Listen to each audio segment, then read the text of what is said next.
പ്രിയപ്പെട്ടവരെ, ഞാൻ കോട്ടയം ഈരേക്കടവ് എന്ന് പറഞ്ഞ സ്ഥലത്താണ്. ഈ ബൈപ്പാസ് റോഡിലാണ്. നമ്മൾ ലുലുലോട്ട് പോണ വഴിയാണ്. ഇവിടെ ഒരു ചെറിയ കട നമ്മൾ വച്ച് കൊടുത്തിട്ടുണ്ട്. 2 ദിവസം മുമ്പ് ഇവരെന്നെ വിളിച്ചിട്ട് പറഞ്ഞ്, ചേട്ടാ എന്തെങ്കിലും ആഹാരത്തിനുള്ള വഴി ചെയ്തു തരുമെന്ന് ചോദിച്ചു. 3 പിള്ളേരുണ്ട്. മോൾക്കാണെന്നുണ്ടെങ്കിൽ ഹാർട്ടിൽ 2 ഹോളുണ്ട്. മോന് ജന്മനാ തൈറോയ്ഡ് രോഗിയാണ്. പുള്ളിയുടെ ഭർത്താവാണെങ്കിൽ കിടപ്പ് രോഗിയാണ്. പിന്നെ ഉള്ളത് 6 വയസ്സുള്ള ഒരു കൊച്ചാണ്. വേറെ ആരുമില്ല. ഇവര് ഒറ്റയ്ക്കാണ് ഈ 3 പേരുടെയും ചെലവ് നോക്കണത്.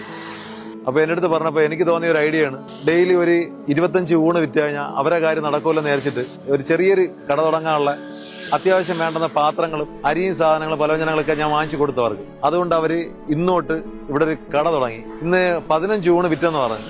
നിങ്ങൾ ഇതുവഴിയൊക്കെ പോകുമ്പോൾ ഇവിടെ ഇറങ്ങി ഒന്ന് ആഹാരം കഴിച്ചിട്ട് പോയാൽ ആ വരുമാനം കൊണ്ട് അവർക്ക് ആ 3 പേരെ ചെലവ് നടത്തിക്കൊണ്ട് പോകാൻ പറ്റും. അതുപോലെ തന്നെ സാമ്പത്തികമായിട്ട് വളരെ കഷ്ടപ്പെട്ടിട്ടാണ് ഇവര് ജീവിക്കുന്നത്. സ്ഥലമില്ല, സ്വന്തമായിട്ട് വീടില്ല.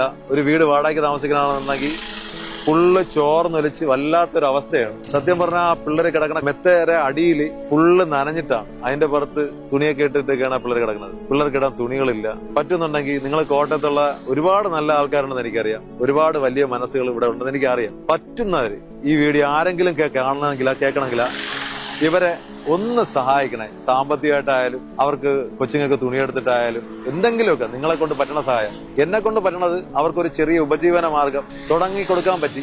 അത് ഞാൻ ചെയ്തിട്ടുണ്ട്. ഇനി നിങ്ങൾ ഇവരെ ഒന്ന് ഏറ്റെടുക്കണേ. ഇതൊരു അപേക്ഷയാണ്. അത്ര അവസ്ഥയിലാണ് അവർ. അതുകൊണ്ടാണ് ഞാൻ തിരുവനന്തപുരത്ത് നിന്ന് ഇവിടെ വന്നിട്ട് ഒരു സംഭവം ചെയ്തിട്ട് പോണത്.